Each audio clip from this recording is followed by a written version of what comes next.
Magandang hapon mga ka-wonders. Breaking news po. Senador Marcoleta tinawag na walang ya si Vice Ganda na kabayo. Mga ka-wonders, ito na. Hindi na napigilan ni Senador Marcoleta itong kabastusan ni Vice Ganda dahil po sa issue ng West Philippine Sea at sa panlalait niya kay PRRD. Kasi mga kababayan, si Vice Ganda, nilait po si kapatid na Caro Dante Marcoleta dito sa kanyang nakaraan na consort. Pati si Grace po, na dating senador, ay napatawa. Dahil sabi ni Vice Ganda, tawang-tawa ka? Senator Grace po, tawang-tawa ka sa picture ko. Paano pag nakita mo si Senador Marcoleta, matatawa ka? Nako po. Mga kachika, ka-wonders, binanatan ngayon ni Senador Marcoleta na talagang tinawag niyang walang yaka, Vice Ganda. Ito na po, mga kababayan, hindi na natin patatagalin pa. At dito, ngayon nyo lang makikita si Senador Marcoleta na itong sugal na ito na pinopromote na mga artistang ito na talagang nagiging ugat ng problema at pagkalugmok ng mga Pilipino dahil sa pagkalulong sa sugal. Ngayon, yari ka, Vice Ganda. Iba ang Senador Marcoleta. Napasara pa ang ABS-CBN. Ngayon, yari ka kay Marcoleta. Ito po, pakinggan po natin.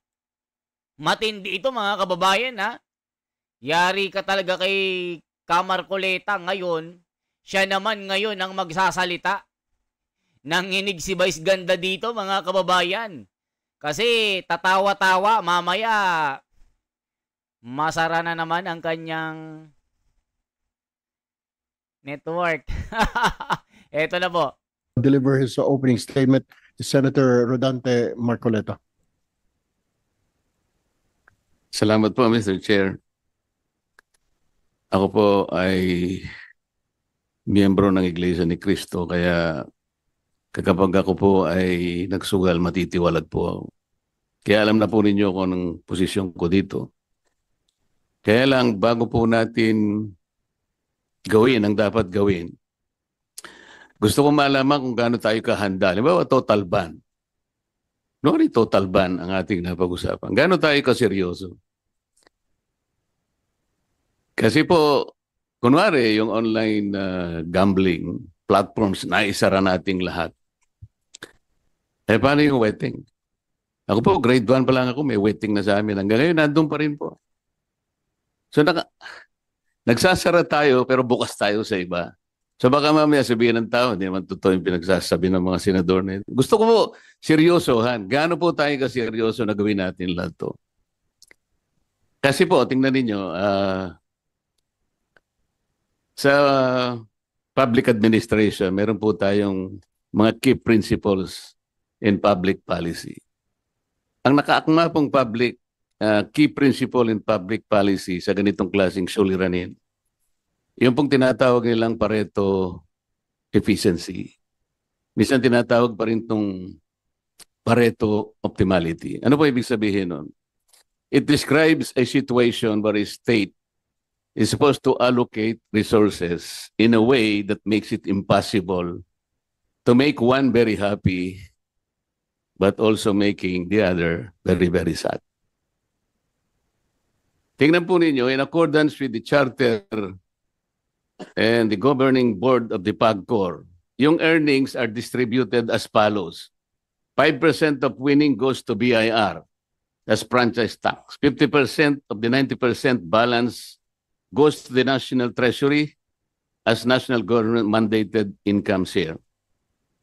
Cities hosting PAGCOR casinos are given fixed amount for their respective community projects. Ito po yung pang corporate income tax. 5% of the balance after the franchise tax and national government mandated income share goes to the Philippine Sports Commission for the country's sports development programs. 1% of net income goes to the Board of Claims. Dangerous Drugs Board, 5 million a month. It provides funds for the implementation of comprehensive dangerous drugs, for the establishment, maintenance, operation of drug rehabilitation centers, and the Sports Incentives and Benefits Act. PAGCOR is also in coordination with the Department of Energy, ay ini-implement po nila yung RA 9153 or the Renewable Energy Act of 2008. Batas mo yata ito, Senator Zubiri. Funding which will be sourced from 15% of PAGCOR's annual net income. Dito mga kababayan, babanggitin niya po si Vice Ganda dahil po sa kanyang bunganga na bastos na nilait po si Senador Marcoleta dahil isa rin po si Vice Ganda sa nagpo-promote ng sugal, mga mahal kong mga kababayan. Kaya dito na nabanggit niya si Vice Ganda. Mga kababayan, ito na po. Pakinggan po natin paano tawaging walang ya. Sabi ni Caro Dante, isa akong Iglesia ni Cristo. Pag nagsugal po ako, matitiwalag ako. Kasi bawal nga po yan sa kapatiran. Pag nahuli ka na nagsugal at napatunayan na nagsusugal ka, talagang matitiwalag ka. Yan ang sinabi ni Senador Marcoleta. Kaya itong Vice Ganda na ito, tinawag niyang walang ya. Yari ka. Yari kang kabayo ka. mga ka-wonders, ito po. Remaining balance of PAGCOR's income is remitted to the social fund to sustain the priority projects of the Office of the President. 50% of the national government share from PAGCOR's gaming income shall be transferred to PhilHealth to fund the Universal Healthcare Center. Celebrate every birthday with the best tasting dedication cakes. Red Ribbon, home of the best birthdays. Paano po ngayon yan? Napakaraming tatamaan ngayon. Paano natin sasagutin ngayon ng biglaan sa ating mga kababayan to? Nang hindi tayo pagsususpetsahan na, gagaling-galingan ng mga senador na ito, pero baka wala ring magawa. Gusto nating iban talaga. Ako po, number one, gusto ko ring iban yan. But let's face it, bakit po naging salot ito, sabi ng ating chairman? Gaano kalaki yung salot? Bakit lumaki yung salot? Anong ginagawa ng PAGCOR? Ang PAGCOR po, sa aking pagkakaalam, kayo po ang may mandato nito, Presidential Decree 1869 as amended by PD 1993, Executive Order 260, at saka RA 9487. Whereas, sabi po niya rito, let me read this, Mr. Chair. PAGCOR's operation has enabled the government to identify the potential sources of additional revenue, provided games of chance are strictly managed and made subject to close scrutiny, regulation, supervision, and control of the government. Bakit nagkaroon ng breakdown ng control, ng supervision, ng scrutiny?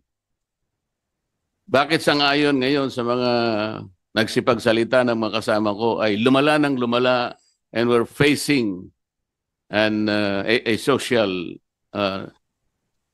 ogre siguro.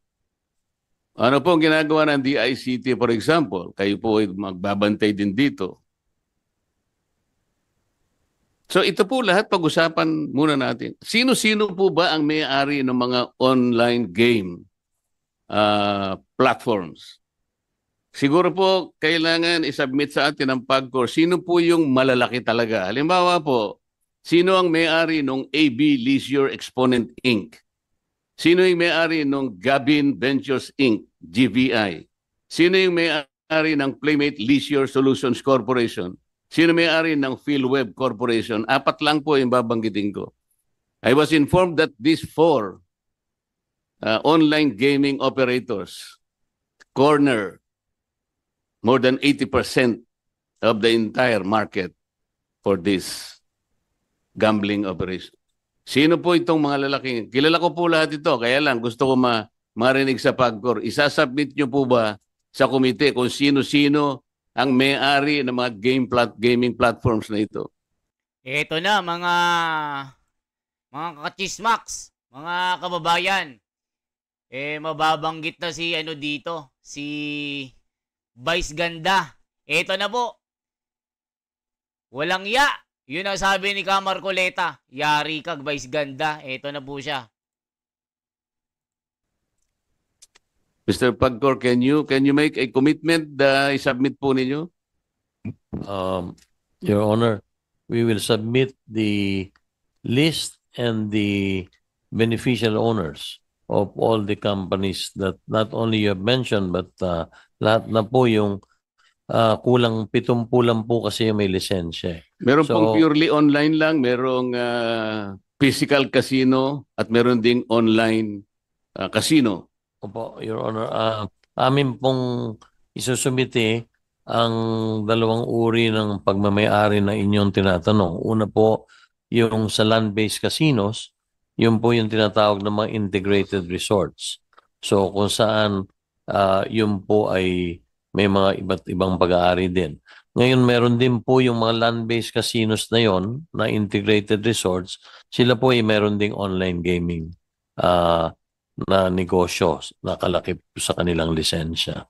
At bukod po doon po sa online gaming companies, isusumiti po namin sa committee yung pong pangalan, una yung pangalan nung may lisensya, pangalan ng lisensya, at pangalawa po ay kung sino po ang mga beneficial owners nito. Kulang 70 po lahat, Your Honor. Isusumiti po namin lahat yon sa committee. Ang siguro po, Mr. Chair, ang kailangan natin para mas maging malinaw, sino yung official owner, sino yung beneficial owner, sino yung gaming system administrator, ano yung mga games. Katulad po ng halimbawa, itong AB Leisure Exponent Inc. Yung mga games niya po, ito yung DG Plus, Arena Plus, Bingo Plus. Ito po yata yung nag-sponsor nung isang concert. Ngayon lang, pati po ako ay kanyang idinawit. Nagpapatawa po siya. Nakita niya yung dating Senador Grace po na nagtatawa. Natawa po at siguro naging successful siya. Napatawa niya si Senador Grace po. Bigla ba niya naman sinabi, tingnan niyo yung mukha ni Marcoleta kung matatawa kayo. Napakawalang hiya nung tao na yun, Mr. Chair. Ayaw ko na pong patuksin siya. O yan, mga kababayan. Sa pool si Vice Ganda dito. Tinawag na walang ya. Ikaw ba naman bastusin sa kanyang concert? Tapos panakot pa. Kaya natakot si Grace po na natatawa. Kaya si Vice Ganda tawang-tawa sa panlalait kay Senador Rodante Marcoleta. Kaya natawag na walang ya ka, Vice Ganda. Grabe ang pagkakasabi. Sapol sa muka. Itong Vice Ganda na ito. Na walang ginawa kundi manlait. Matindi. Yari talaga si Vice Ganda. Nag-sponsor po yung DG Plus. Kaya po lumalaki po eh. Gumagamit po sila ng napakawalang hiya nung tao na yun, Mr. Chair. Ayaw ko na pong tayong nag-sponsor nung niya po. Ito yung DG Plus, Arena Plus, Bingo Plus. Ito po yata yung nag-sponsor nung isang concert.